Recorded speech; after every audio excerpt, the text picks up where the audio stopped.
ప్రస్తుతం ఢిల్లీలోని జంతర్ మంతర్లో మహాధర్ణ బీసీ మహాధర్ణ కార్యక్రమంలో ఉన్నాం. ఇక్కడ ప్రస్తుతం బీసీ నేత వాటి శ్రీహరి గారు కూడా ఉన్నారు. ఆయన మాటల్లోనే మరిన్ని తెలుసుకుందాం. అన్న, ఈ సభ మహాధర్ణ సక్సెస్ కావడం బీసీలో మరో ఉద్యమం రాబోతుందటారా? 100% రాబోతా ఉంది కాదు, వచ్చింది. ఈరోజు తెలంగాణ రాష్ట్రం దేశంలో అన్ని రాష్ట్రాలకు రోల్ మోడల్ కాబోయింది, అయ్యింది కూడా. ఇప్పుడు చర్చ జరుగుతూ ఉంది మా యువకుల్లో, మా బీసీలో ఉన్నటువంటి యువకుల్లో. మేము అగ్రభాగంగా ఉన్నటువంటి అన్ని కులాలు కూడా మేము ఇంత ఉన్నాం, మాకెందుకు హక్కులు వస్తలేవు అనేటువంటి ఆలోచన యువకుల్లో వచ్చింది. ఇది నీవు నేను అనుకుంటే కాదు, ఇది ఆ స్పార్క్ ఎప్పుడే వెలిగిపోయింది. ఈ రాష్ట్రం అంతా రగులుతోంది. ఆ రాష్ట్రంలో రగులుతున్న ప్రతి అంశం దేశంలో కూడా రగిలించడానికి ఢిల్లీ జంతర్ మంతర్లో ఈ కార్యక్రమాన్ని తీసుకున్నాం. ఇది ఇంత సక్సెస్ కావడానికి కూడా కారణం ఏంటంటే రాహుల్ గాంధీ గారు తీసుకున్న నిర్ణయం. ఈ దేశంలో జిస్కి జితిని ఆబాదీ ఉత్తిని ఉస్కి ఇచ్చేదారి అని, ఎవరు ఎంతనో వారికి అంత భాగస్వామ్యం కల్పించాలని అన్ని రంగాల్లో చట్టసభల్లో కూడా ముందుకు తీసుకుపోవాలి. ఇంకా ఈ దేశంలో బీసీల్లో, ముఖ్యంగా బీసీల్లో 90% కులాలు ఇంకా పార్లమెంట్ కడప కానీ అసెంబ్లీ కడప తొక్కని కులాలు ఇంకా చాలా ఉన్నాయి.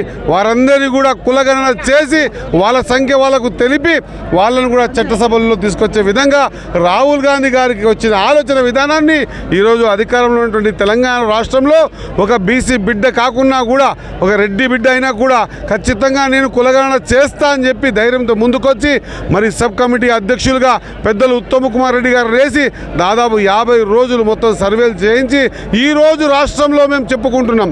గతంలో ఒక సంఖ్య చెప్పుకునేది మేమెక్కువ అని చెప్పుకునేది. ఈరోజు సంఖ్యాపరంగా అథెంటిక్గా మేము ఇంత ఉన్నాం, మాకు వాటర్ రావాల్సిందే అని మేము కాదు, ఈరోజు మా తర్వాతి తరాలు కూడా ఆలోచన చేసే విధానాన్ని తీసుకొచ్చినటువంటి రాహుల్ గాంధీ గారికి ఆ అవకాశాన్ని అందిపుచ్చుకొని నేను చేయగలుగుతా, చేస్తా అని చెప్పి ఖచ్చితంగా నిర్ణయం తీసుకొని చేసిన రేవంత్ రెడ్డి గారు. ముఖ్యంగా తెలంగాణ ఉద్యమంలో కూడా పాలమూరు గడ్డపై ఒక ఉద్యమంలో ఎదిగిన నేపథ్యంలో ఇప్పుడు కూడా మహబూబ్ నగర్ పాలమూరు నుండి కూడా పెద్ద ఎత్తున బీసీ నేతలు ఇక్కడ జంతర్ మంతర్ ఢిల్లీకి హాజరు కావడం ఎలా అనిపిస్తుంది?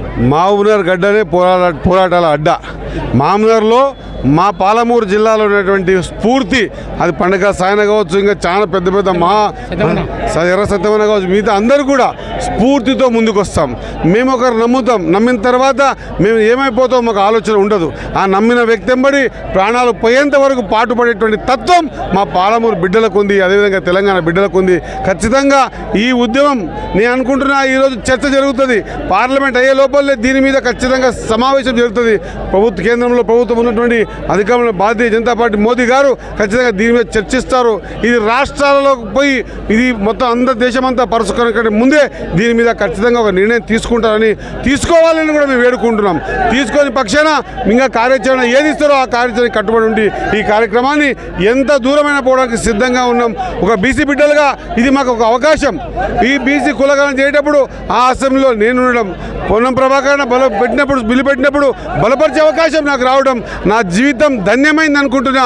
మేమేమైనా పర్వాలేదు, మా తర్వాతి తరాలకైనా ఒక మంచి బాట చూపించే విధంగా ఒక కార్యక్రమం తీసుకున్నాం. కాబట్టి వెనకాడం బీసీలలో తెగింపు ఉంటుంది. ఒకసారి తెగినంత వరకు సాధు జీవుల్లాగా ఉంటాం, ఒకసారి సాధ ఎద్దు సీద ఎట్టుంటుందో బీసీలకు ఆలోచన వస్తే అంత గంభీరంగా ఉంటుంది అన్నమాట. ఇది ఖచ్చితంగా చేర్చుకుంటాం, ఈ అవకాశాన్ని అందిపుచ్చుకుంటాం. 42% లోకల్ బాడీసే కాకుండా రాబోయే రోజుల్లో చట్టసభల్లో కూడా వచ్చే అవకాశం వచ్చే విధంగా తెలంగాణ మాట్లాడాలి కోరుకుంటున్నాం. అధికారంలో మీరున్నారు. ఏ విధంగా అయితే రేవంత్ రెడ్డి గారు చట్టసభలో 47% బీసీలకు రిజర్వేషన్ ఇస్తామని చెప్పారో ఈరోజు మీరు కూడా సెక్షన్ 9లో పెట్టి మాకు బలపరిచి మాకు అమెండ్మెంట్ తీసుకెళ్ళండి. ఖచ్చితంగా మిమ్మల్ని కూడా పూజించే దినం వచ్చింది. అది వాడుకుంటారా వాడుకోరో మీ విఘ్నతగా వదిలేస్తూ ఖచ్చితంగా వాడుకోమని మాత్రం మేము సౌహృదయంతో వేడుకుంటున్నాం. ఖచ్చితంగా వాడుకుంటారనే ముందు పాజిటివ్తో పోయి ఖచ్చితంగా ఈ చట్టసభలో ఈ పార్లమెంట్ లోపల మీరు నిర్ణయం తీసుకుంటారని కోరుకుంటాను. ధన్యవాదాలు. Thank you sir.